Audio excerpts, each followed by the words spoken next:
Welcome back to the Forever Friend of Me show. Yeah, that's right, guys. 2 people whizzing in the pool right here. Still whizzing. I don't pee in pools. That is cochino.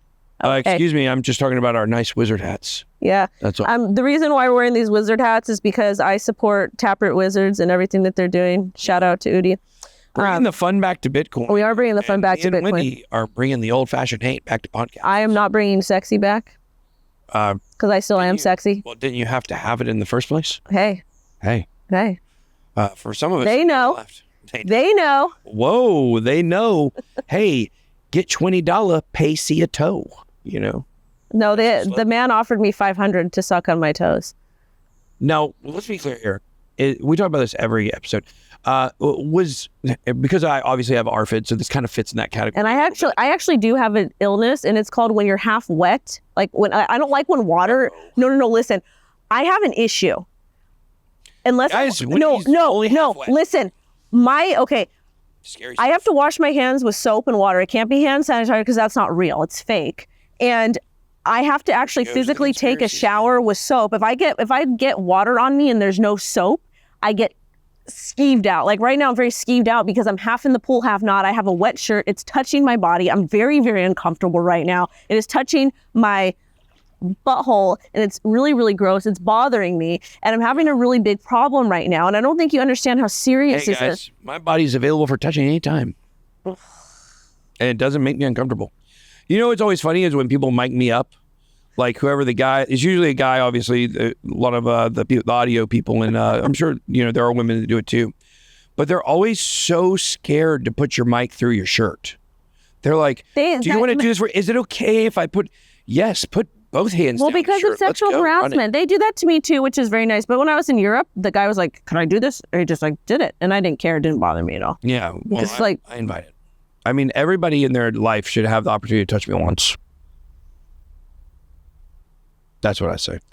Okay, so you guys, we are in Bitcoin for Bitcoin Miami. I'm not going to Bitcoin Miami because I don't have patience to deal with the toxic behavior. I did MC the Bitcoin Builders event, which was absolutely amazing. Is that builders or biddlers? Whatever. And that was a good event. It was fantastic. And now we're going to talk about, I've got some hard questions for you. This is going to be a hard episode, okay? Well, guys, I'm now the chairman of the bencoin Foundation. And I'm taking my job as chairman very seriously. You guys can... I actually need to show you something right now. Okay. I actually have a disease. It's a knee disease. It's called Osgood-Schlatter. You see this little bump right here? Yeah, I do see it. Can you guys zoom in on this right here? Oh my gosh, what a bony leg. It's literally a bone. I have a boner all the time. Wow. Oh, I thought you were just happy to see me. Never. Wow. Yeah. I know. I feel the same. Well, not about myself. I'm always happy to see myself. Oh, that would have been a good one. Yeah, would have been. Oh man, only. I'm just too wet to talk about it. Well, I think I am going to leave that alone. I'm literally a light moistening is okay, but well, talk about your meme coin because it's not a meme coin. Stop calling it a meme. I got to talk about your project you've somewhat inherited. I've got some questions for you. Oh well, inheritance means that you get something given to you.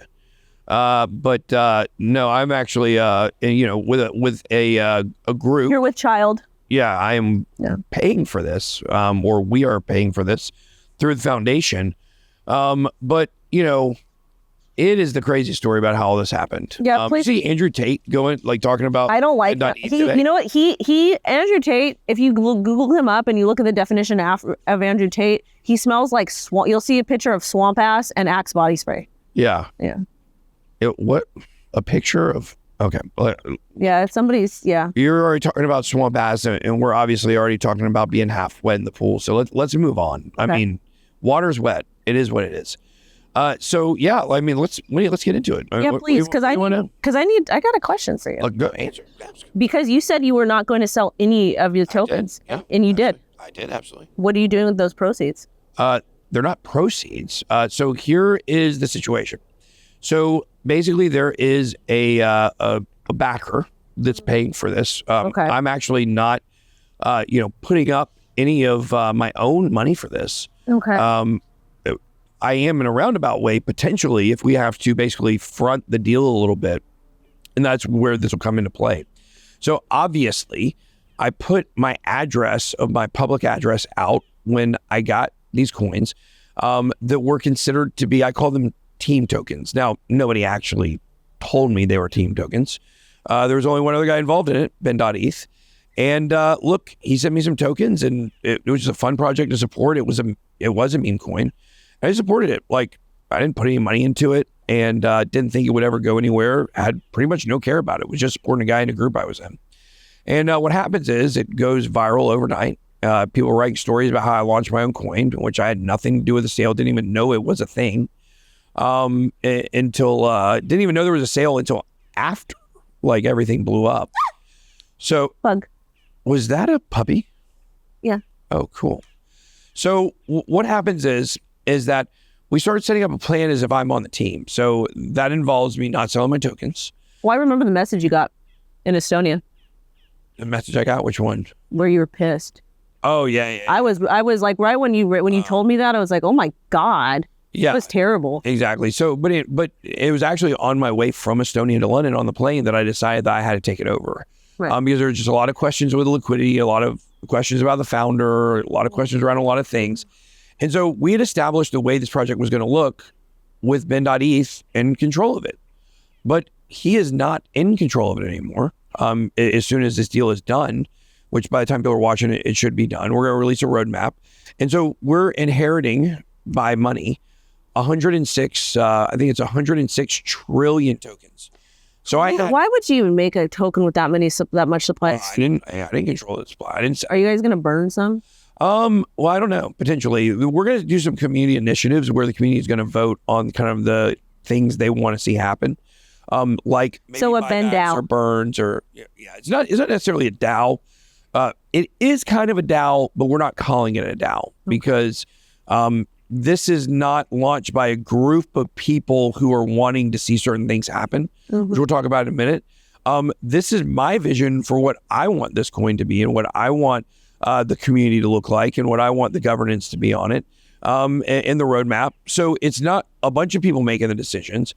I'm making the decisions on what the community will make decisions on down the road. And these are going to be all these different initiatives. You're going to get yourself in so much trouble with that? No, I'm not. I'm absolutely not. Because you know what? Because why? Do you have some? Yes, we've got great lawyers. Look. Okay. It's not the lawyers. I'm talking about, do you have like people that are like PR wise, hey, Ben, or like, hey, we should do this. Oh, I don't care. Calm down. Guys, there's plenty of people out there that are CEOs of projects that get themselves in trouble for stuff they say all the time.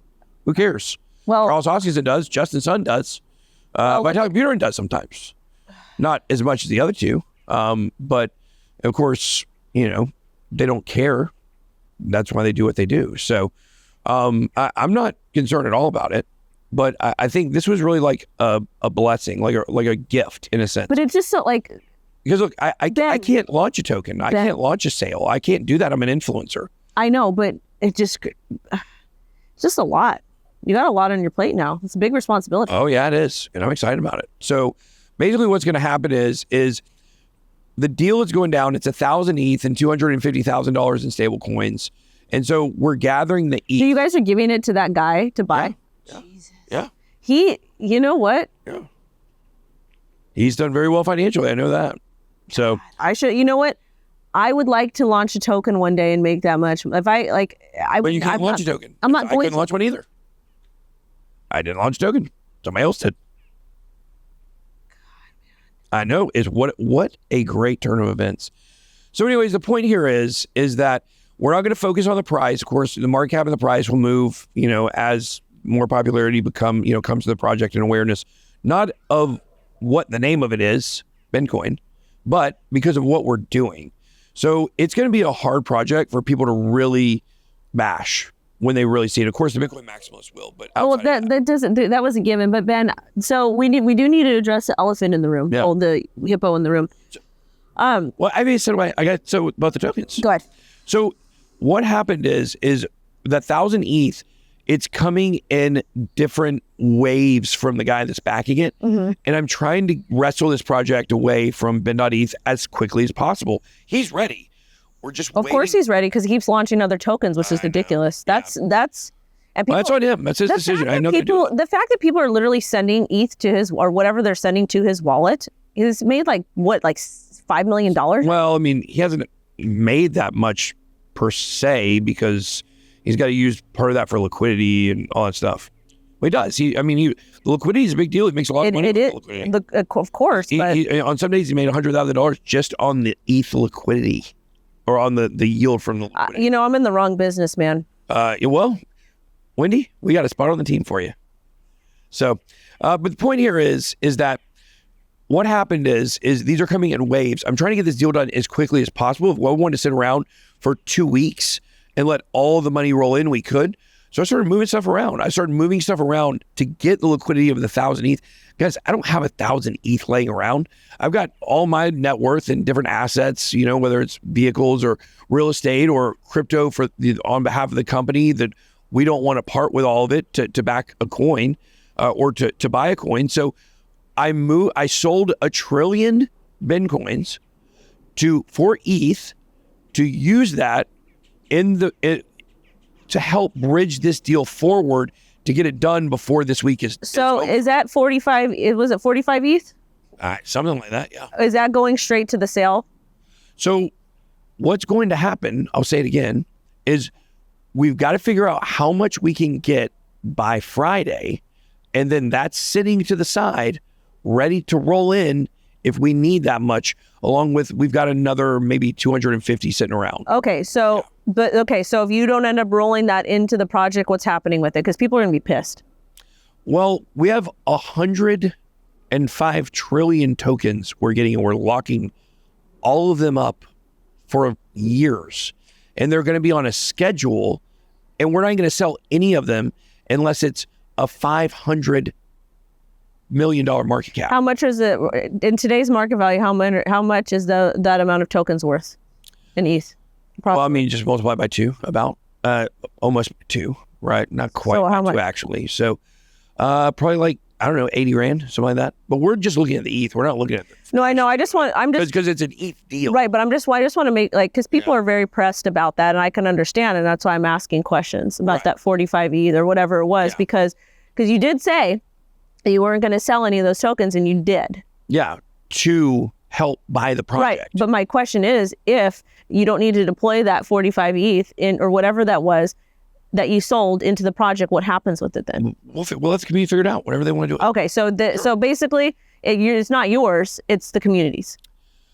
Kind of, but you have to understand, I also don't want to own any of these coins personally. So that was also why it made sense. I don't want a personal wallet with Bitcoin in it. Right. I am the chairman of the Bitcoin Foundation. We have foundation tokens going forward, so I'm sure we can just roll it in to that. Okay. So it's not going to you. I just want to clarify for the audience that money, that ETH, it was done for a reason. I understand. Yeah. I know the reason, but what I'm getting at is I just want the audience to understand that it's going into the project, whether it goes to help close the sale or it goes to the foundation. Yeah, of course. I mean, that's all. Obviously. I just want to make sure because people are confused. Yeah, well, I think people don't understand really what's going on. People think that this is a publicity stunt and that I'm not actually going to end up with this project. But by the time people are watching this, I will already be in, the Bitcoin Foundation will already be in possession and ownership of this project. So going forward, everything's going to be transparent. Everything's going to be locked up. And it's going to be the kind of thing where people are going to be really proud of what we're doing. I mean, part of that money can actually be earmarked for our banner ads that we're doing at Bitcoin Miami, because that's actually part of our first public awareness campaign. So it's really what we're doing with Bitcoin. It's going to be so fun. Okay. We're going to be doing 4 different kinds of initiatives. We're going to be doing public awareness, which is doing things like flying planes with banners. We're going to be doing things like billboards on Times Square. We're going to be doing... Can I make a suggestion? Yeah, sure. Can we do a meetup and buy people pizza or tacos or something? A meetup. I'll come to this one this time. This would... I'm sour over that. This will morph it into what you're talking about, into maybe our strategic crypto education efforts we're going to be running. We're going to be putting a copy of Catching Up to Crypto in every library in America. We're going to be using our BitLab Academy, hopefully to get it accredited as a national course where we can use it in schools. And we're going to be having grants for people to be able to apply for and run their own decentralized crypto education seminars and workshops. We're going to fund it. We're going to give them all the material. So we're going to be doing that. We're going to be creating a competitor to Cointelegraph and CoinDesk. It's going to be decentralized and unbiased. Still trying to figure out what that looks like at this point. But, the crypto media space has got to be obviously cleaned up. Then we also have, on top of that, crypto lobbying and government regulations. We're going to be sponsoring bills. I'm actually meeting with Dennis Porter from Satoshi Action Fund. I like him. He's great. He's awesome. So we're going to be talking with him, and hopefully we're going to have a lot of this money. Now, all of this money, where does it come from? All the money to fund all this stuff, it's going to come from... It comes from thin air. We just print thin air, yes, like Brad Sherman said. But Brad Sherman gets to so we can do it. Brad Sherman gets to do it because he's a rotten scoundrel. He is a low down, dirty, rotten scoundrel. But so we're going to be using all the funds for the liquidity pool. Now, the backer is getting 50% of... Oh, your backer, you say? Yeah, the backer is getting 50% of the liquidity pool and 50% of the coins, but they're going to be locked up still. Like his are going to be locked up the same way ours are with the Bitcoin Foundation. But when it comes to what he does with his profits from the liquidity pool, I mean, that's on, he can do whatever he wants with that ETH. I mean, it's not on him. For our half of the liquidity pool profits, we're going to be putting 100% of that back into the project. So we're not actually going to be making any profit. It can be. That's why it's foundation. It's basically a nonprofit because we're only going to be putting all this money towards all these initiatives all the time. So it's going to be something, like I said, it's going to be hard for people to really like buck up on. The campaigns and the billboards we do are going to be very provocative. They're going to make people think. We want the public perception of crypto to change through education, smart regulation, through public awareness, and also through crypto media. So Ben, I actually lost my train of thought here because you just were talking so much. Well, it's so hard to have a train of thought when you're just floating around in the pool. I know, but like, this is why we're frenemies, guys. I don't know, man. I'm happy for you. But I ain't I'm happy for you, but I ain't reading all that. You're not reading what? You're not reading what? My white paper? We're gonna have a V2 smart contract. It's gonna be really fun. I'm really excited about it. I think it's gonna be really fun. It's gonna be something like I said, people can get behind. People are really excited about it. Do you want people to get behind you? I think that's a sexual innuendo. I don't know what you're talking about. You're talking about a backer. You want people to get behind you. I'm just my backer. I'm just trying to understand. Wendy. Okay. Any other questions? What's you got? I feel like that was just pretty much it. And So when is Wendy coin coming out? Never. Why not? I don't need a Wendy coin. Yeah. It's too much responsibility for me. Yeah, I can see that. You do not want responsibility. Not right. In my life, no. I don't want me to have responsibility. You can. You have a whole team behind you. I don't have. There's the behind you again. My gosh. I don't have anyone behind me. Whoa. That's it, guys. You guys heard it here first from Wendy.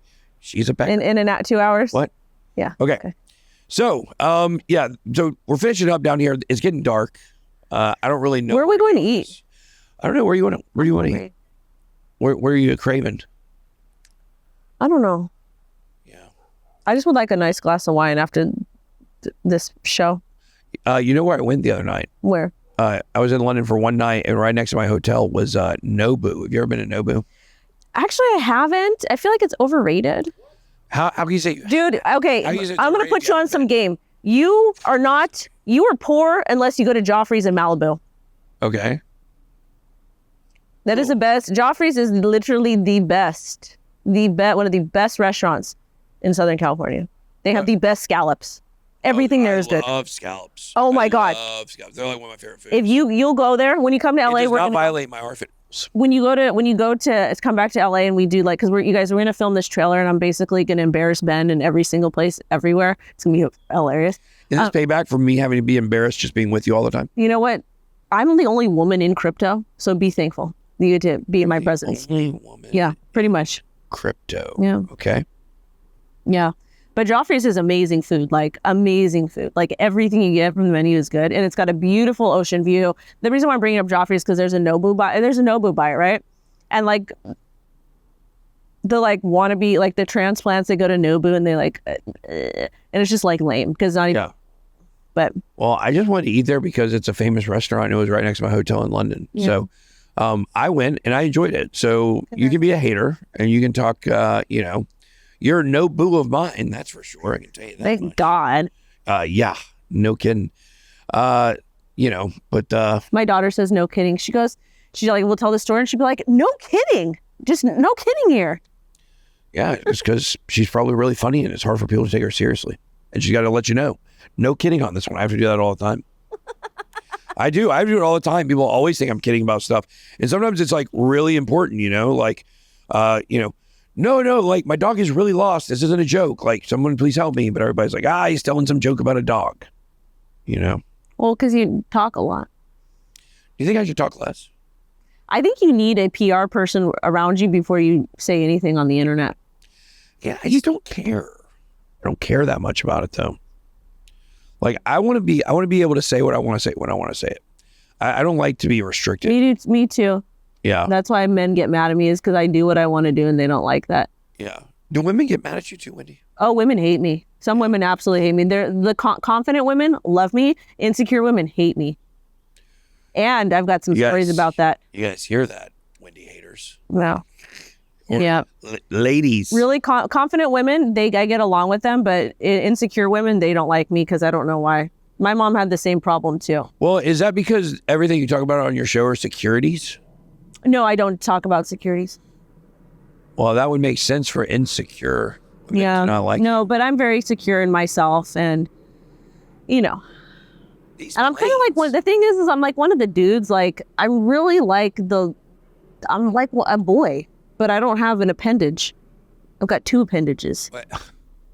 A prosthetic, if you will. Well, they say I'm large and I've got some serious size. Oh my gosh. Wendy, you're out of control. Yeah. You need to have you need to have PR. You need to have somebody like watch everything you say on the show. Okay. Somebody. Oh, there's a hippo staring right over the shoulder. Pardon me, sir. Guys, I'm getting annoyed at Tim. I'm going to be honest with you. Tim is really starting to annoy me with this brush, okay? I want to go, look, just like Gary Gensler says, painting with a broad brush. And there it is. There's the broad brush. Stay away from me, SEC. Hey, one of the signs I wanted to put in the air was F the SEC. And the plane company said they wouldn't do it because they were afraid they would get sued. Oh, okay. And I was like, oh my gosh. Oh, how about this? Abolish the SEC, fire Gary Gensler. And they're like, no, we're going to get sued. Like, the fact that when people want to send messages to their government, the fact that they're scared of the very organizations that comprise the government, like, that's a problem. You know what I mean? Well, I mean, if free speech is a scam. Why do you say that? Well, because you just explained it. The story you just said. Yeah. The fact that we supposedly have free speech. No, this is the USSR. This is the USSR today. Yeah, it is. There is no freedom of speech here. No, there's not. Of course not. And it's a sham. So it's scandalous. It is scandalous. It's wrong. People don't understand like how bad it is over here sometimes. And when you've got people that are can't do things in their business because they're scared of the government. That's not the way things should operate. You shouldn't be scared of your government because your government is actually just made up of people like you and me. Yeah. It's supposed to be, but it's not. They've got far worse looking people in there. A lot of people in our government are very unattractive, though. They are. Can we talk about ugly people? No, I think we got to wrap, though. Okay, on the next episode, Wendy and I will break down ugly people. Send their pictures in. Yeah, you know what, audience? Send your pictures in and we'll rate you. Remember that thing? Hot or not. Was it hot or not? Was it that website? Yeah, so it's there's a very interesting stuff about that website, which is like traditional beauty is generally agreed upon. So if there's someone that's, fits the stereotype of what beautiful looks like, then almost everyone is going to rate them very high. Maybe not a 9 or a 10, but very high. People have certain preferences for the way they like the opposite sex or same sex, whatever, to look. and it may not fit with the norms of beauty standards. But what's interesting is people that are not considered to be traditionally good looking or traditionally beautiful will have a subset of the raters that rated their hot or not. And they actually have a much higher, like, they will rate them tens. No, like RATERS. Oh. Okay. They will rate them like a 10 and traditional beauty standards like an 8. So it's just very fascinating. Like, people have preferences that not everyone has that's unique. And I know you, for instance, like, you're really big into toes and feet. I've definitely, I have a type of, there's a personality I like, not necessarily a type. Yeah, they have to have that personality type, that energy, the special energy. What would you call that energy? Big toe energy? Sure, we'll keep it PG. Guys, this show is drifting. It is really drifting hard right now. It is. I don't know where it's going to end up. Yeah, we got to go. We're getting yelled at. All right. See ya. Thank you for watching the Forever Frenemies show. Yeah. Fuss.